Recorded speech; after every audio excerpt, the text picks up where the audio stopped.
you want, what you want, what you gonna do when Sheriff John Brown come for you?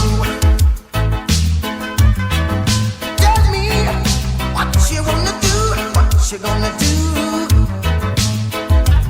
Yeah, bad boys, what you gonna do?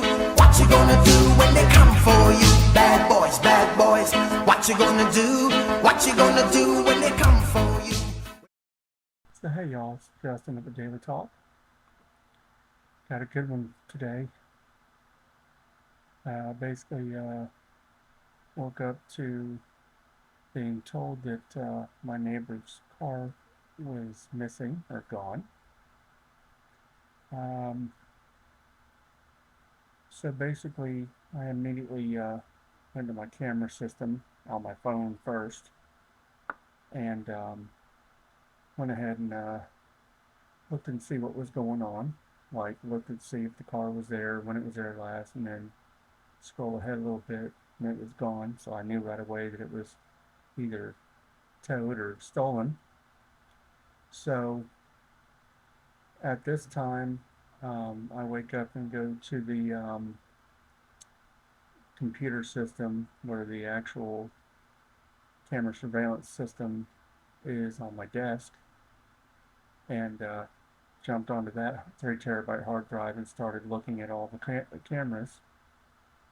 Um, and that's where I discovered 2 males and a female um, were around the area starting around 1 o'clock, 1:20 in the morning.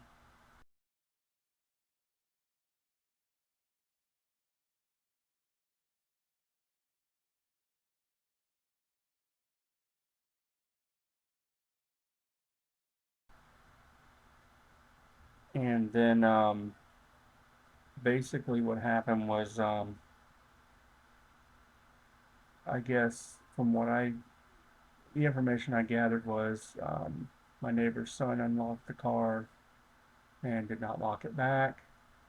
And so these individuals decided they were going to go ahead and steal cars. So they jumped in a car and punched the lock, which is basically, just punching um, the shroud where the turn signals, windshield wiper blade, that kind of controls, and the ignition. That way, once you bump it off, it actually goes ahead and just the ignition falls down, and you could just basically use a USB plug-in that most everybody has in their cars to charge their phones or do Apple or Android CarPlay. Um, Decided to take that and just stick it in, crank the car up, and leave. In less than 30 seconds, they had the car gone. So she asked me to give her a ride down to the Toyota dealership so she could look into possibly getting another vehicle in the same day, a newer vehicle.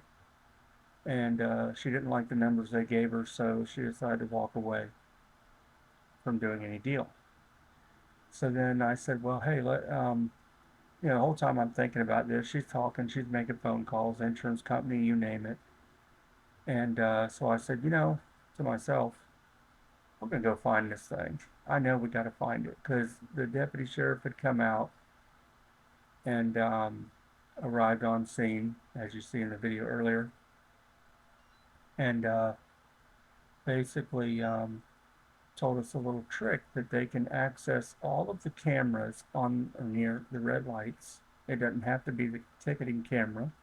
It's actual cameras, CCTV cameras, that are constantly taking your photo of your car and your tag. So every time you go around the corner or you go through a light, even if it's green, it's taking pictures of your tag.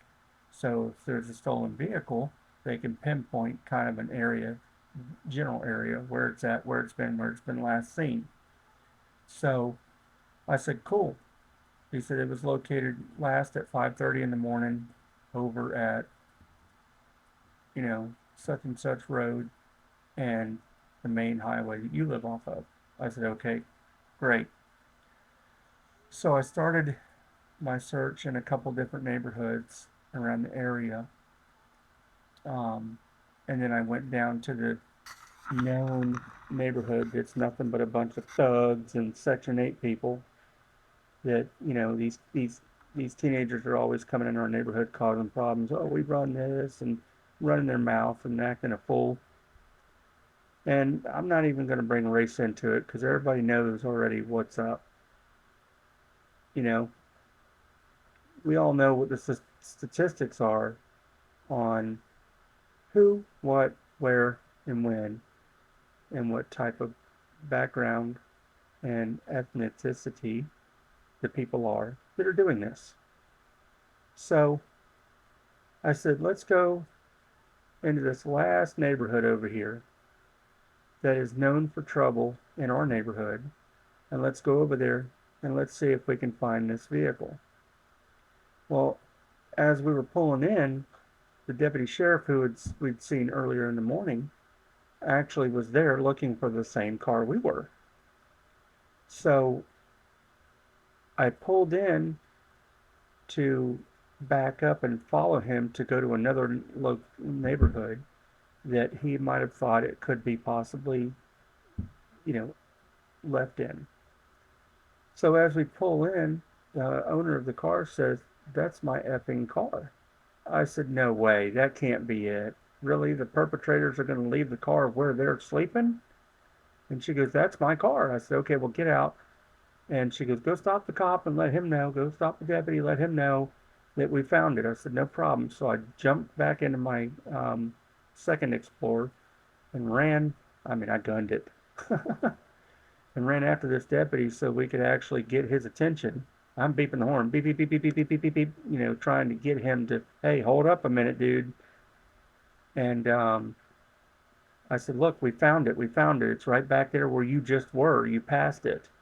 So come back and I'll follow you in, and then we can do the processing for fingerprints and all this." These idiots, they left a nugget of marijuana. I'm talking about potent, strong. Opened up the car door and it just stunk, that skunky marijuana. And so, of course, she was having a fit about that. The vehicle owner, which I understand because she don't do that. And so then he did everything, processed everything, told everybody the signal 10's code 4, and that they're gonna release it back to her. So then he's like, "Can you start it?" I'm like, "Yeah, I can start it." I said, "Not with the key, but I'll do what the thugs did and crank it up, and she can drive it home, and I'll fix it when we get back." So we get back to the house. She pulls in with the car. We high five. What a success that we were able to find her car. Me and her, not the police, but me and her, to go and be vigilant about getting this car back, hunting it down, trying to find it, whatever we can do to get it back in one piece. Thankfully, they didn't mess it up too bad to where I could get everything back and put back in place where now she could use her key to crank and turn off her car. They were gracious enough to leave the shroud there, so in the floorboard, so that was nice because I was able to put all that back together. And there's a little gap there because when they pried it off and everything, it might have damaged it a little bit, but it's still okay. So she calls her insurance company, tells them what's going on, and says, "Hey, y'all gonna cover the damages and getting this thing fixed?" They said, "Absolutely not." What? So, anyways, I got it fixed for her. She's happy. She's out there cleaning the car as we speak. Um, Everything looks good again.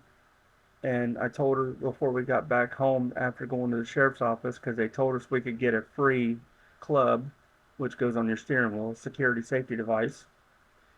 And we went down to the sheriff's office, and of course they said, "Oh no, we don't give them out to Hyundais or anything else. We give them only to Kias." Well, that's kind of dumb because they're stealing Hyundais too, and Hondas and everything else, even Dodge Dodges. They're stealing Dodges. The Dodges are push to starts, and they're stealing these. So, anyways, you know, so we had to go to AutoZone, and I told my fiance, I said, baby, I said, your truck, your Explorer, has a regular keyhole. They could punch that and steal it too. It's paid for. We don't want no issues. I want to put that thing right up in the windshield so they can see it clear as day. You ain't stealing this one unless you want to drive it into the fence.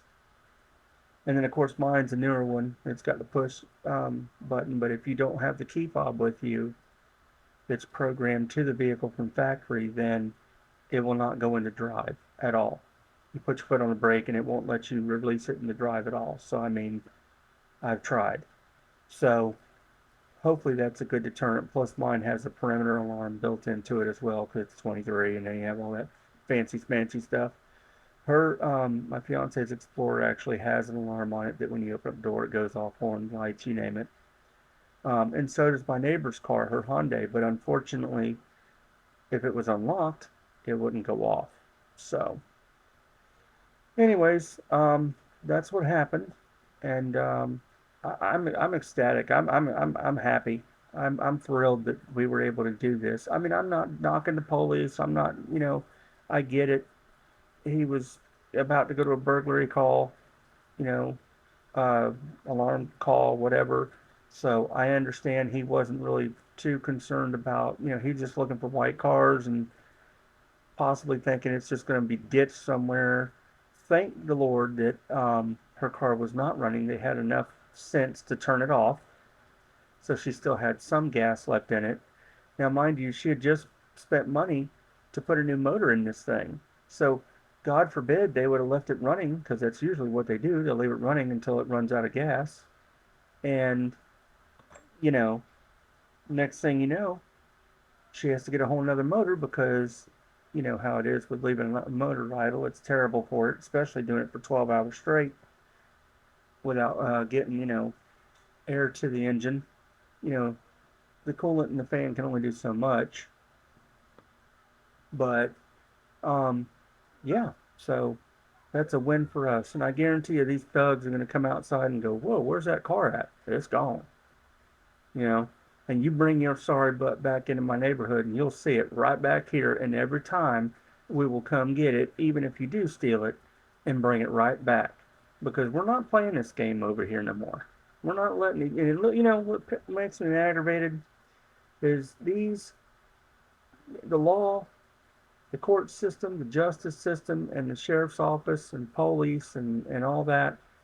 You know, because these thugs are under the age of 18, it's just a slap on the wrist. Oh, we'll just take you back home to mama. Or, okay, if you do go to JAC, which is Juvenile Assessment Center, then, yeah, we'll let you sit in there for 15 minutes or so, have your mama come or your parent come or close relative, and then we'll just go ahead and let you go on your way. No big deal. No judge, no lawyer, no nothing. Just, well, because you're a minor, we can't do nothing to you unless you murder somebody. Then we'll do something to you. But you can do whatever you want nowadays, and ain't nothing gonna happen about it. Not a thing. Nothing. Back when I'm 40 years old, hell, back when I was a youngster, you were in trouble. You're lucky if you didn't go to JAC. You know, you were lucky if you got released to your parents, and then you got to deal with that. So, anyways, tell me what y'all think. Like, subscribe, and share. This is Justin with the Daily Talk. Have a good day, y'all. Till next time.